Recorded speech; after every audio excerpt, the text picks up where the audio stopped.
Feminism as a concept काफी गलत तरीके से पोर्ट्रे किया जाता है बॉलीवुड में। Movies and series like Lipstick Under My Burkha, for more shots, made in heaven, justifying cheating, extramarital affairs, and fulfilling your own sexual desires from a person other than your own partner. And they call them it's her choice and a true feminism. Is it what a feminism is? और क्या लड़कियां बस यही चाहती है? And if not, then what is a true feminism and why Bollywood showing feminism in this way? आज के इस वीडियो में इसी चीज के ऊपर बात करेंगे, लेकिन इससे पहले अगर तुम चैनल के ऊपर पहली बार आए तो चैनल को सब्सक्राइब कर दो। अगर वीडियो पसंद आता है तो वीडियो को शेयर एंड लाइक कर दो। एंड चलो शुरू करते हैं।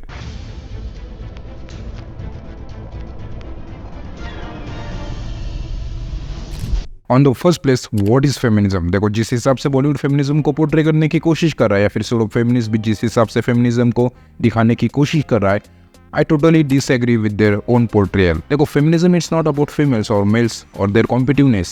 It's about their equal opportunities, equal rights, and equal involvement in every work. We know that both the genders are basically biologically different. अब इस चीज को तुम किसी भी तरीके से जस्टिफाई नहीं कर सकते एक मेल पावर को फीमेल पावर के साथ, क्योंकि they are born as a different gender.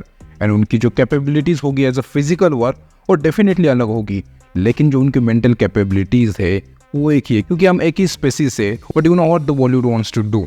Bollywood just want to portray the males in the bad light and showing the women in the sexual desires with other males other than their partner and calling them as a feminist. देखो, mails को गलत light में दिखाना किसी भी हिसाब से एक औरत को फेमिनिस्ट या फिर किसी भी और को फेमिनिस्ट नहीं बनाती है। Feminist can be a male and female both. But मुझे गुस्सा तब आता है ना जब इन सारी चीजों के बीच में कहीं ना कहीं ऐसे सेलिब्रिटीज निकल कर आते हैं सामने which are giving the opinion which are totally bullshit, which do not validate. Biologically compare करते हैं यार सीधा सीधा मेल और फीमेल को। Literally Neena Gupta in Bare Biceps says that I will only consider female equal to the male when male will get pregnant. मैं तो यही बोलूंगी, बाकी हम बराबर नहीं है। जिस दिन आदमी प्रेग्नेंट होना शुरू हो जाएगा तब बराबर हो जाएंगे। इतनी ज्यादा बुलशिट चीज आखिरकार कोई बोल भी कैसे सकता है? और मैं इस चीज को देखने के बाद सोच में पड़ जाता हूँ कि क्या यही लोग हैं जिन्हें हम एडमायर करने की, इनसे इंस्पिरेशन लेने की कोशिश करते हैं? But what Bollywood wants to shows about feminism is something I totally disagree with. अपनी मूवीज में बॉलीवुड बस इस तरीके से फेमिनिज्म को पोर्ट्रे करने की कोशिश करता है कि अगर तुम अपने पार्टनर के साथ खुश नहीं हो तो तुम किसी और के साथ जाकर सेक्स कर सकते हो। चीटिंग, एक्स्ट्रामैरिटल अफेयर, इन सारी चीजों को जब कोई औरत करती है तो इन सारी चीजों को बॉलीवुड फेमिनिस्ट का नाम देता है, फेमिनिज्म का नाम देता है। ये चीजें मॉरली कितनी ज्यादा गलत है सब हमको पता है, लेकिन फिर भी बॉलीवुड इन सारी चीजों को जस्टिफाई करने की कोशिश करता है और उसके बाद अगर कोई इससे डिसएग्री करता है तो उसे एंटी फेमिनिस्ट कहा जाता है। ये चीज कितनी गलत है इसे मुझे बताने की भी कोई जरूरत नहीं है। हर कोई हम में से जानता है कि ये चीज कितनी ज्यादा गलत है। Series like for more shot, जिसमें कैरेक्टर दामिनी जब अपने बॉयफ्रेंड को चीट करती है तो उसके बाद जब उसका बॉयफ्रेंड उसे पकड़ता है और उसे कहता है कि तुमने ऐसा क्यों किया, तो उसके बाद कहती है कि तुम्हारी सोच नैरो है, तुम इतने ज्यादा जजमेंटल कैसे हो सकते हो। लिटरली अगर तुम अपने बॉयफ्रेंड को चीट कर रहे हो उसके बाद तुम्हारे बॉयफ्रेंड का इतना भी हक नहीं है कि तो तुमसे सवाल पूछे कि तुमने ऐसा क्यों किया, उसे तुम जजमेंटल कहते हो और इन सारी चीजों को तुम फेमिनिज्म कहते हो। यार, Bollywood just bullshitting all this facts and in सारी चीजों से मैं टोटली डिसएग्री करता हूँ। एंड बस यही एक मूवी नहीं है, मूवीज लाइक लिपस्टिक अंडर माय बुर्का, जिसकी एक फीमेल लीड अपनी शादी के दिन अपने एक्स बॉयफ्रेंड के साथ सेक्स कर लेती है और उसके बाद मंडप में आकर अपने हस्बैंड के साथ मंडप में बैठकर शादी कर लेती है, और इसी चीज को एक फेमिनिज्म की तरह दिखाया जाता है। औरत कितनी ज्यादा एक्सेप्टेबल है, ओपन है अपने आप को लेकर, और इन सारी चीजों को जब आप देखते हो, सोचते हो, समझते हो तो फिर आपको लगता है कि क्या मैं गलत हूँ, क्या मैं ऐसा हूँ कि मैं इतनी निचली सोच का हूँ, या फिर यही लोग चूतिया कि कुछ भी दिखा रहे हैं। और इसी मूवी की एक अदर फीमेल लीड जो कि अपनी मिड 50s में होती है, उषा, अपने विधवा हो जाने के कई साल बाद उसके मिड 50s में अपने सेक्सुअल डिजायर्स पूरा करने की कोशिश करती है कि यंग लड़की के साथ, जो कि कोई भी गलत बात नहीं है, बट वो यंग लड़का बिल्कुल नहीं जानता है कि वो किसके साथ चैट कर रहा है, मैसेज पे, कॉल पे बात कर रहा है। एंड जब उस यंग लड़के को इन सारी चीजों के बारे में मालूम होता है तो उससे बोलता है कि आखिरकार तुमने ऐसा क्यों किया, और उसके बाद उषा खुद ही विक्टिम कार्ड प्ले करना शुरू कर देती है। तो क्या ये चीज सही है या फिर गलत है? टोटली गलत है ना, ऑब्वियसली।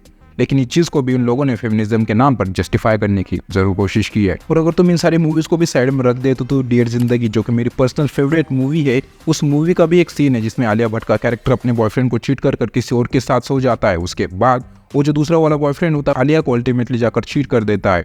तब आलिया ट्रोमा में आ जाती है, और इसी चीज को उन लोगों ने ऐसे दिखाया कि आलिया कितना ज्यादा ट्रोमा में है, कैसी सारी चीजें उसके साथ हैपन हो रही है, उनसे एक मेडिकल थेरेपी की जरूरत होती है, जो कि कोई भी गलत बात नहीं है। लेकिन आलिया ने जो चीज पहले बंदे के साथ की, जब वो चीज उसके साथ हुई तो उसे बुरा क्यों फील हो रहा है अल्टीमेटली। उसके साथ भी वही सेम चीज हुई जो कि किसी और के साथ उसने की थी। और इन सारी चीजों को जब तुम देखते हो तो तुम्हें ये लगता है कि क्या यही फेमिनिज्म है, क्या बॉलीवुड यही दिखाना चाहता है कि यही फीमेल सोचती है। लेकिन on the other hand there are some movies like Manikarnika, Thappad, Queen, ऐसी मूवीज हमें रियल फेमिनिज्म के बारे में बताती है। क्वीन मेरी पर्सनल फेवरेट मूवी है, जहाँ पर कंगना रनौत का हस्बैंड जब उसे छोड़ देता है बीच शादी में, तो उसके बाद वो अपने हनीमून के ऊपर अकेली जाती है, अपने आप को एक्सप्लोर करती है, सेक्सुअली नहीं मेंटली अपने एक्टिविटीज को बढ़ाती है और लोगों से मिलती है, दोस्ती करती है, उनसे बातें करती है, अपने आप को, अपने मेंटल हेल्थ को इम्प्रूव करती है और लौट कर जब आती है हनीमून से तब एक स्ट्रॉन्ग एम्पावर्ड वुमन होती है, ना कि एक ऐसी वुमन जो कि बॉलीवुड हमेशा से दिखाता आ रहा है कि अगर तुम एक फेमिनिस्ट हो तो ऐसी ही हो।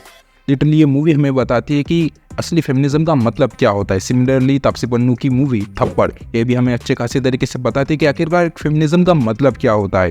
इस मूवी में होता यह है कि तापसी पन्नू का हस्बैंड जो होता है बीच पार्टी में उसे थप्पड़ मार देता है, तो उसके बाद उसे बिल्कुल भी टॉलरेट नहीं करती है और अपने हस्बैंड के साथ डिवोर्स लेना चाहती है। समाज बहुत कुछ कहता है कि भाई एक थप्पड़ के ऊपर ही तुम डिवोर्स क्यों लेना चाहते हो, लेकिन फिर भी तापसी का कैरेक्टर अपने आप को काफी अच्छे तरीके से रखता है कि ये चीज मेरे लिए सिर्फ एक थप्पड़ नहीं है, ये मेरे लिए एक अपमान है, चीज के ऊपर अल्टीमेटली जाकर डिवोर्स लेना चाहता है। और इन सारी सिनारियों में ना उसके हस्बैंड को भी उतना ज्यादा गलत नहीं दिखाया है, जो कि अक्सर बॉलीवुड की मूवीज करती है कि अगर एक फीमेल लीड को अच्छा दिखाना हो तो एक मेल को बुरा ही दिखाना होगा, नहीं तो फेमिनिज्म कैसा हुआ ना फिर। और similarly movies like Manikarnika and other movie जो कि असली एम्पावर्ड वुमन को दिखाती है, असली फेमिनिज्म को दिखाती है, equal opportunities and equal rights को दिखाती है, वो ट्रू फेमिनिज्म है।